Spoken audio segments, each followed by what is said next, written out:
Di pegunungan Romsdalen, Norwegia, Tobias mengajak putrinya, Nora, untuk melihat puncak troll. Menurut dongeng, 13 troll pernah berkumpul di sini untuk sebuah pernikahan, namun mereka terlalu mabuk sehingga lupa waktu dan menjadi gunung. Nora berpikir dia sudah terlalu tua untuk mendengar dongeng, yang membuat Tobias sedih mendengarnya, dan dia mengingatkannya bahwa Nora harus percaya pada dongeng itu untuk bisa melihatnya. 20 tahun kemudian, di pantai Atlantik Norwegia Barat Laut, Nora telah menjadi seorang arkeolog yang sedang melakukan ekspedisi penggalian bersama timnya. Sebagian besar dari mereka sudah siap untuk menyerah, karena tidak menemukan apapun dalam 6 bulan dan dana yang semakin menipis. Akan tetapi, Nora keras kepala dan masih terus melanjutkan penggalian. Kegigihannya membuahkan hasil dan dia akhirnya menemukan tengkorak dinosaurus, yang kemudian dirayakan oleh timnya. Sementara itu di Pegunungan Dovre, sebuah kelompok konstruksi sedang berusaha membangun rel kereta api baru, dengan menggali melalui pegunungan. Hal ini mendapat banyak perhatian dari para aktivis yang menentang perusakan alam seperti itu, tetapi kehadiran mereka tetap diabaikan. Ketika bahan peledak akhirnya diaktifkan untuk memulai terowongan, sesuatu yang berada jauh di dalam pegunungan menggeram, dan menyebabkan keruntuhan membuat para pekerja yang berlari tidak cukup cepat menjadi korban. Insiden ini dan aktivitas seismik yang ditimbulkan segera terdeteksi oleh Angkatan Bersenjata Norwegia, yang mengirimkan pesawat pengintai untuk menyelidikinya. Sigrid bertanggung jawab mengelola kamera di pesawat tersebut, dan dengan cepat mengumpulkan serangkaian gambar yang ia tunjukkan kepada atasannya, yang memutuskan bahwa hal ini cukup gawat dan segera memperingatkan Perdana Menteri Brit. Dalam perjalanan ke pangkalan, Brit diberitahu tentang semua kerusakan yang disebabkan oleh kekuatan yang tidak dikenal, dan ditunjukkan gambar-gambar yang mereka ambil, yang menurut penasihat Brit, Andreas, terlihat seperti jejak kaki. Brit menganggapnya lucu dan tidak realistis. Lalu memberi Andreas 2 tugas, menjauhkan pers dari informasi ini, dan menemukan beberapa ahli ilmiah yang dapat membantu mereka mengatasi masalah ini. Beberapa saat kemudian, sebuah helikopter menjemput Nora di tengah-tengah perayaannya, dan seorang tentara memintanya untuk ikut dengannya untuk melihat masalah keamanan nasional. Andreas menyambut Nora di pangkalan dan membawanya ke sebuah pertemuan rahasia, di mana Brit, para pemimpin militer yang paling penting, dan beberapa ilmuwan lain sedang mendiskusikan kemungkinan alasan di balik insiden di pegunungan. Ketika Nora memperkenalkan dirinya sebagai ahli paleontologi, ia tidak ditanggapi dengan serius karena dinosaurus telah punah, sehingga tidak mungkin mereka menjadi penyebabnya.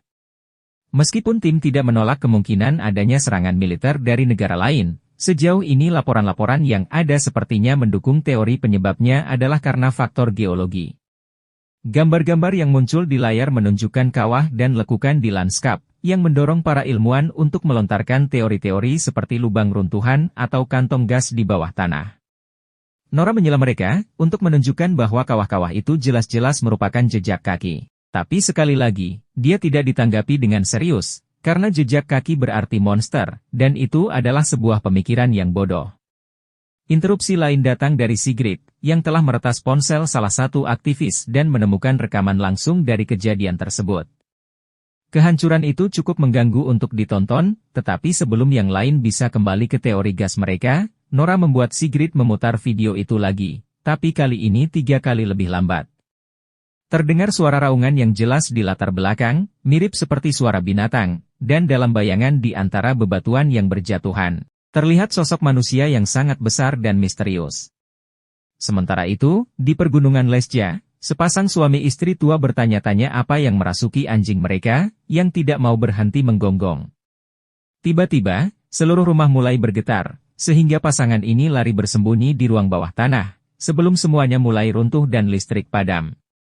Setelah guncangan berhenti, pasangan ini keluar dan mendapati rumah mereka benar-benar hancur, meskipun anjingnya tidak apa-apa.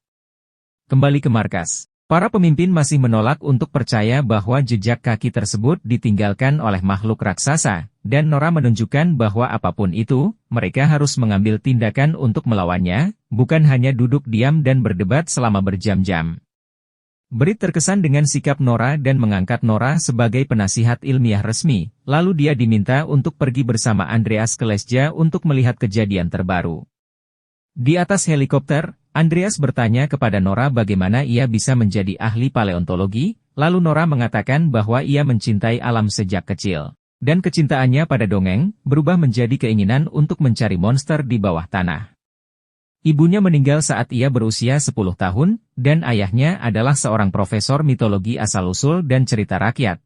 Tetapi semakin tua, ayahnya semakin tidak bisa membedakan mana yang nyata dan mana yang fiksi. Inilah sebabnya mengapa Nora tidak pernah bertemu dengan Tobias selama bertahun-tahun. Andreas mengaku bahwa dia ingin menjadi seorang penulis, dan sangat tertarik dengan kemungkinan bahwa kejadian ini memiliki penyebab supernatural. Nora memotong pembicaraan Andreas saat mereka tiba di tempat tujuan, terkejut melihat kerusakan lanskap yang telah terjadi. Pihak militer sudah mengamankan daerah tersebut, dan Nora disambut oleh Kapten Christopher, yang menunjukkan kepada mereka jejak-jejak yang datang dari seberang sungai dan masuk ke lembah, kemudian berjalan sejauh 2 mil ke selatan menuju pegunungan sebelum akhirnya berhenti. Para tentara melakukan penyisiran penuh di daerah itu, tetapi mereka tidak menemukan petunjuk lain. Nora mengajukan beberapa pertanyaan kepada pasangan tua itu, tetapi mereka tidak bisa melihat banyak, karena sosok raksasa yang bergerak menghalangi sinar matahari. Namun, mereka mendengar sesuatu, lolongan keras yang terdengar seperti melodi yang sangat sedih. Setelah itu, Nora melihat lebih dekat pada kerusakan dan menyadari bau yang sangat aneh dan kuat yang dia sebut sebagai hipernatural. Dia juga menggunakan sinar UV untuk mencari jejak biologis, tetapi dia tidak menemukan apapun selain tanah dan batu. Nora meminta untuk dibawa ke tempat di mana jejak itu tiba-tiba berhenti, dan pemindai termal tidak menunjukkan tanda-tanda kehidupan, hanya bebatuan pegunungan. Karena makhluk ini terlalu besar untuk disembunyikan atau menghilang, Nora bertanya-tanya apakah ia mampu berkamuflase. Nora mulai menemukan beberapa teori, tetapi dia masih tidak yakin. Untuk itu, Nora mengajak Christopher dan Andreas untuk menemui Tobias, yang keluar dengan senjata api ketika dia melihat orang asing di propertinya, terutama seorang tentara bersenjata. Setelah Nora menyadarkannya bahwa dia adalah anak perempuan yang sudah lama tidak ia temui, Tobias mengizinkan mereka masuk, meskipun ia harus mengenakan celana terlebih dahulu. Rumah Tobias dipenuhi dengan penjepit kertas dan penelitian yang menunjukkan obsesinya untuk menemukan makhluk mitos yang dikenal sebagai troll. Nora menghentikannya untuk membicarakan semua teorinya tentang troll yang nyata dan para saksi yang dibungkam. Nora memintanya untuk berkonsentrasi pada rekaman yang akan ditunjukkan kepadanya, menjelaskan bahwa dia pikir pekerjaan lamanya mungkin memiliki beberapa petunjuk. Lagi pula, tidak ada yang lebih mengenal pegunungan ini selain dia. Tobias berpikir bahwa rekaman ini membuktikan teori trollnya adalah nyata.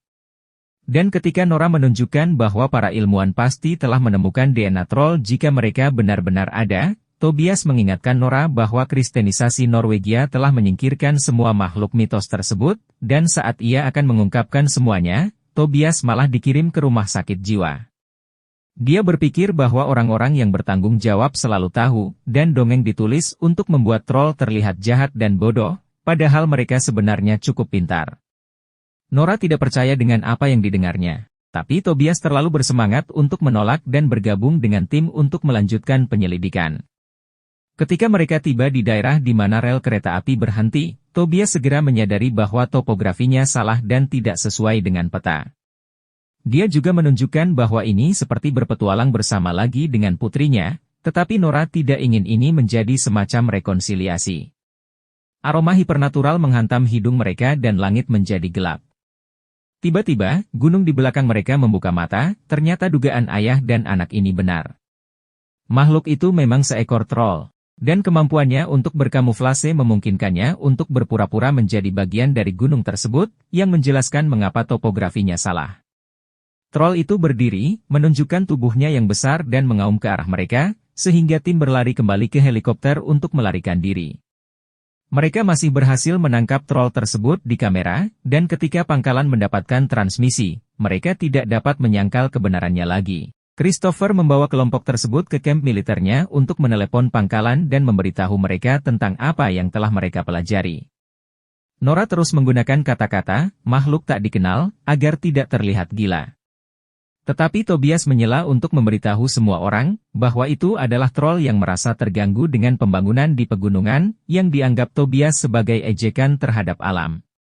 Para pemimpin menganggapnya gila dan mengusirnya, tetapi ketika Nora meminta lebih banyak waktu, dia juga tidak didengarkan. Mereka khawatir akan keamanan negara mereka, sehingga mereka akan melanjutkan dan mempersiapkan operasi militer. Setelah itu, Nora sangat marah kepada ayahnya, karena telah merusak semuanya dan ingin pergi. Tetapi Tobias merubah pikirannya dengan menjelaskan bahwa dia tahu ini bukan dongeng, ini bukan troll yang akan dengan mudah dipukul mundur oleh senjata dan sinar matahari. Troll tersebut telah terbangun sendirian dan ketakutan, sehingga senjata akan membuatnya semakin marah, belum lagi alam selalu mendukungnya untuk melawan. Nora menerima bahwa dia benar dan tetap tinggal. Sekarang tinggal meyakinkan Christopher untuk membawa mereka bersamanya. Awalnya Christopher menolak mereka, namun setelah Nora memohon kepadanya, ia menerima untuk menyembunyikan ketiganya dalam helikopter selama mereka berjanji untuk mengikuti perintahnya. Malam telah tiba di Heidal saat seluruh operasi militer tiba di sana. Saat mereka menunggu troll itu muncul, Tobias dan Nora teringat akan dongeng lama yang biasa mereka ceritakan selama petualangan mereka, dan mereka berdua pun akhirnya berdamai. Troll itu muncul beberapa saat kemudian, tetapi ketika dia cukup dekat, dia berhenti bergerak, dan Tobias yakin makhluk itu tahu bahwa mereka ada di sana. Para prajurit menembaki troll tersebut tanpa menghiraukan peringatan Tobias, bahwa hal itu hanya akan membuatnya semakin marah. Ternyata peluru dan ledakan tidak berhasil melukainya, dan hanya menyebabkan troll tersebut menyerang balik seperti yang telah Tobias perkirakan. Semua orang mulai melarikan diri saat troll tersebut menghancurkan semua yang dilewatinya, termasuk kamera yang mentransmisikan operasi ke pangkalan utama. Tim bersembunyi di balik pohon dengan seorang prajurit yang terluka. Dan ketika mereka hendak menjauh, troll itu menjangkau dan meraih prajurit tersebut lalu memakannya. Tobias menjelaskan bahwa troll tersebut mungkin mencium bau darah dari luka prajurit tersebut. Nora, Andreas, dan Christopher ingin melarikan diri, tetapi Tobias memutuskan untuk mendekati troll tersebut dan mencoba pendekatan yang bersahabat. Yang mengejutkan semua orang, troll itu benar-benar berhenti bergerak dan menjawab kata-kata lembut Tobias dengan erangan damai, tetapi sayangnya tidak semua tentara mendapatkan memo itu. Sebuah truk menembaki troll itu lagi. Dan ketika makhluk itu berbalik untuk melakukan serangan balik, ia secara tidak sengaja menabrak Tobias. Saat troll itu berjalan pergi, Nora bergegas ke sisi ayahnya, dan Tobias menggumamkan kata-kata, istana, raja, dan rumah, meminta putrinya untuk mengingat dan percaya sebelum dia mati. Ketika mereka kembali ke markas, Nora menyibukkan diri dengan membaca hasil penelitian Tobias untuk melupakan rasa sakitnya dan mencari solusi. Ketika Andreas dan Christopher datang untuk menjenguknya, mereka memberitahu Nora bahwa mereka telah kehilangan jejak troll tersebut untuk saat ini. Namun tentara sedang bersiap-siap untuk melakukan serangan udara. Nora berpikir bahwa serangan ini akan memiliki hasil yang sama dengan serangan pertama, yang berarti mereka harus berpikir di luar kebiasaan. Dongeng mengatakan bahwa troll tidak menyukai sinar matahari, tapi mereka telah melihat troll yang satu ini keluar di siang hari. Petunjuk lain yang mereka miliki adalah ucapan Tobias, tentang bagaimana troll dihancurkan oleh kristenisasi Norwegia, yang memberi Nora sebuah ide. Mereka menghubungi Brit dan yang lainnya, untuk menjelaskan bahwa ada cerita yang mengatakan, bahwa troll biasanya melempar batu-batu besar ke gereja ketika mereka mendengar lonceng, yang berarti loncenglah yang harus mereka gunakan. Para pemimpin berpikir bahwa hal ini konyol. Sehingga Christopher harus memotong pembicaraan, mengingatkan bahwa tidak ada yang berhasil sejauh ini dan mereka membutuhkan alternatif, sehingga Brit dengan enggan memberi mereka izin untuk melanjutkan rencana tersebut.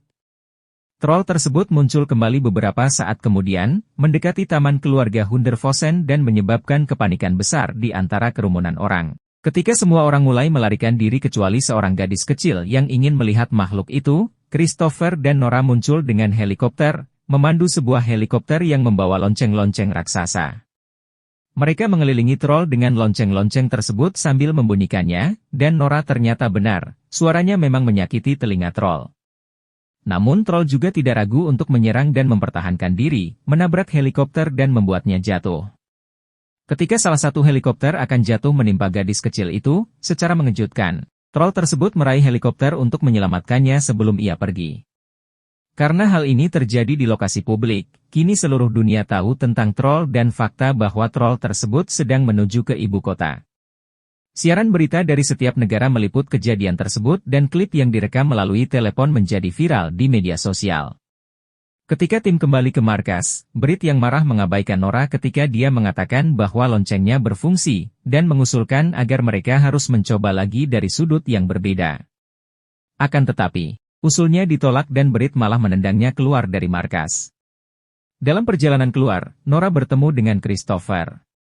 Christopher mengaku bahwa dia pikir Brit melakukan kesalahan, dan dia berjanji akan selalu ada untuk Nora jika dia membutuhkan sesuatu. Di ruang konferensi, para pemimpin militer memberitahu Brit tentang beberapa rudal nuklir berbahaya yang belum disetujui secara resmi. Brit tidak percaya bahwa dia tidak tahu tentang hal ini, dan Andreas menunjukkan bahwa senjata semacam itu seharusnya tidak dipertimbangkan, tetapi ini hanya membuatnya diusir dari ruangan. Melihat bahwa ia tidak akan ditanggapi dengan serius, ia memutuskan untuk keluar dan bergabung dengan Nora yang sedang menunggu, dan menyuruhnya bersiap-siap karena mereka akan mengevakuasi kota. Beberapa saat kemudian, Brit muncul di televisi secara resmi. Ia mengumumkan keadaan darurat, dan meminta semua warga untuk bekerja sama, ketika tentara mereka mengambil alih untuk mempersiapkan operasi berikutnya dan membantu mereka mengungsi tanpa masalah. Nora dan Andreas berada di dalam mobil yang sama dan terjebak dalam kemacetan. Sehingga Nora menggunakan waktu ini untuk terus melihat penelitian Tobias. Halaman-halaman itu terus menyebutkan Sinding dan sesuatu tentang penjaga gerbang, yang mendorong Andreas untuk berkomentar bahwa itu mungkin Richard Sinding, Lord Chamberlain di istana kerajaan. Nora tiba-tiba teringat Tobias yang menyebutkan raja, istana, dan rumah sebelum kematiannya, dan menyimpulkan bahwa mereka harus pergi ke istana kerajaan. Andreas mengantar mereka ke sana dan mereka dihentikan oleh penjaga di pintu gerbang, tetapi Sinding segera datang untuk membiarkan mereka masuk, karena dia berharap Tobias atau seseorang yang berhubungan dengannya muncul cepat atau lambat. Sinding menjelaskan bahwa ia menghormati Tobias, meskipun Tobias membencinya, dan sikap keras kepalanya membuatnya menjadi salah satu dari sedikit orang yang menemukan rahasia di bawah istana. Dahulu kala, membangun istana di atas rumah raja lain dianggap sebagai keberuntungan, dan ternyata istana khusus ini dibangun di tempat Raja Troll tinggal. Nora dan Andreas dibawa ke sebuah terowongan yang penuh dengan tulang belulang troll, dan Sinding menjelaskan bahwa Kristenisasi Norwegia membunuh semua yang bertentangan dengan keyakinan mereka. Mereka menyergap keluarga kerajaan troll, dan hanya menyisakan satu bayi untuk memikat raja ke gunung. Di sana, mereka mengurungnya di dalam gua dan membiarkannya mati. 12 tahun yang lalu, Tobias mengetahui semua ini dan Sinding mengirimnya ke rumah sakit jiwa untuk menjaga rahasia tersebut. Dia merasa tidak enak dengan hal itu, namun tetap menganggapnya sebagai hal yang benar untuk dilakukan, yang membuat Nora sangat marah. Ini bukan waktunya untuk berdebat. Nora menyadari bahwa Tobias benar, Raja Troll akan kembali ke istana dan mereka harus menghentikannya. Saat melihat-lihat tulang-tulang itu, Nora menyadari bahwa sinar UV-nya merusak tulang-tulang troll, yang berarti cerita tentang sinar matahari itu benar. Mereka telah melihat troll itu keluar pada siang hari, tapi mereka belum pernah melihatnya di bawah sinar matahari langsung, karena tertutup awan dan pegunungan. Andreas mengatakan bahwa mereka tidak bisa mengendalikan matahari, tapi Nora punya rencana, dan dia menelepon Christopher untuk meminta bantuannya. Dia meminta Christopher untuk memasang perangkap khusus, sementara Nora dan Andreas memikat troll ke perangkap itu. Sementara itu, troll telah tiba di kota, dan sekali lagi serangan militer tidak berhasil, sehingga Brit menyetujui penggunaan rudal nuklir. Sigrid menyadari bahwa para pemimpin bersiap-siap untuk meluncurkan rudal-rudal itu dan memanggil Andreas untuk memperingatkannya, yang berarti mereka harus menemukan cara untuk mengulur waktu. Andreas meminta Sigrid untuk mencoba meretas sistem tentara untuk menghentikan peluncuran. Sementara Christopher membunyikan sistem alarm di seluruh kota. Hal ini membuat semua anggota tentaranya datang ke lokasi untuk membantunya membuat jebakan tersebut. Sinding juga membantu, meminta para penjaga untuk meletakkan salah satu tengkorak troll di truk terbesar yang mereka miliki, yang akan dikemudikan oleh Nora dan Andreas di sekitar kota, untuk memancing troll menjauh dari istana. Butuh beberapa kali percobaan bagi Sigrid untuk masuk ke dalam sistem. Namun begitu ia berhasil masuk, ia segera menghentikan rudal-rudal tersebut, memberikan waktu yang dibutuhkan Nora dan Andreas. Ketika troll mendekat, mereka akhirnya lepas landas dan memperlihatkan tengkorak di bagian belakang truk, yang menyebabkan troll mengaum dalam kemarahan dan mengejar mereka sesuai rencana. Nora menelepon Christopher untuk memberitahu bahwa mereka sedang dalam perjalanan, yang mendorongnya untuk memberikan pidato motivasi kepada para prajuritnya agar mereka tetap berani ketika menghadapi monster itu. Setelah banyak mengemudi gila-gilaan di jalanan Oslo, Nora dan Andreas akhirnya mencapai jalan raya. Akan tetapi, mereka secara tidak sengaja menjatuhkan tengkorak tersebut. Troll berhenti berlari untuk mengambilnya, lalu mengeluarkan erangan kesedihan yang menyakitkan bagi anak-anaknya. Troll itu menyadari bayangannya ada di sebuah bangunan. Dan ketika mencoba menyentuh kaca, kaca tersebut pecah dan suara pecah tiba-tiba mengagetkan dirinya sendiri. Hal ini menyebabkannya tidak sengaja menjatuhkan tengkorak anaknya, yang kemudian pecah menjadi jutaan bagian. Dengan marah, troll tersebut mengaum kesakitan, membuat Nora merasakan betapa sedihnya menjadi sebatang kara. Makhluk itu mengejar mereka untuk membalas dendam, dan Nora kembali ke rencana awal untuk pergi, menghindari semua kehancuran yang disebabkan oleh troll sebaik mungkin. Di pangkalan, peretasan Sigrid ditemukan dan komputernya diambil, sehingga mereka dapat memulai ulang sistem. Beberapa detik kemudian, Nora dan Andreas berhasil mencapai area dengan jebakan. Mereka melompat keluar dari truk untuk menyelesaikan memancing troll ke tengah, dan troll langsung menginjak truk hingga hancur. Troll tersebut mencoba menginjak Nora, namun pada saat itu, para tentara mengaktifkan puluhan lampu UV yang mengelilingi makhluk tersebut dan mulai membakarnya. Pesawat dengan rudal juga semakin mendekat, tetapi pilotnya ragu-ragu ketika melihat warga sipil di lokasi. Perdebatan dimulai di pangkalan, untuk menentukan apakah mereka harus membatalkannya atau tidak. Hal ini menginspirasi Sigrid untuk meninju orang bodoh yang tidak peduli dengan warganya, dan operasi tersebut secara efektif dibatalkan. Brit dan orang-orang di pangkalan menyaksikan di layar mereka bagaimana troll itu perlahan-lahan mati. Christopher dan para tentara merayakan kemenangan mereka. Namun Nora tidak tahan mendengar dan melihat kehidupan yang menderita seperti ini, dan mematikan daya untuk menyelamatkannya. Para prajurit bersiap-siap untuk menembak, tetapi Nora menghentikan mereka sebelum mendekati troll. Dengan cara yang sama seperti yang dilakukan ayahnya, ia dengan lembut meminta troll untuk kembali ke tempat yang aman di pegunungan. Troll itu menatapnya, seperti mempertimbangkan kata-kata Nora. Tetapi sebelum ia bisa bereaksi, matahari mulai terbit dan membakar troll itu hingga tidak ada yang tersisa, kecuali puing-puing batu.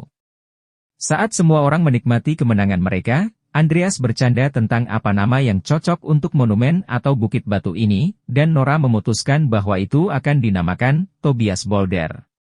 Ketika Brit tiba beberapa saat kemudian, dia berterima kasih kepada Nora atas pekerjaannya. Andreas mengatakan kepada Perdana Menteri bahwa dia telah berhenti, dan mengatakan bahwa dia akan menjadi seorang penulis. Lalu ketika dia berjalan pergi dengan Nora, dia bertanya-tanya apakah mungkin ada lebih banyak makhluk yang tersembunyi di Dovre. Sementara itu, jauh di dalam pegunungan, ada sesuatu yang mulai bergerak di bawah tumpukan batu.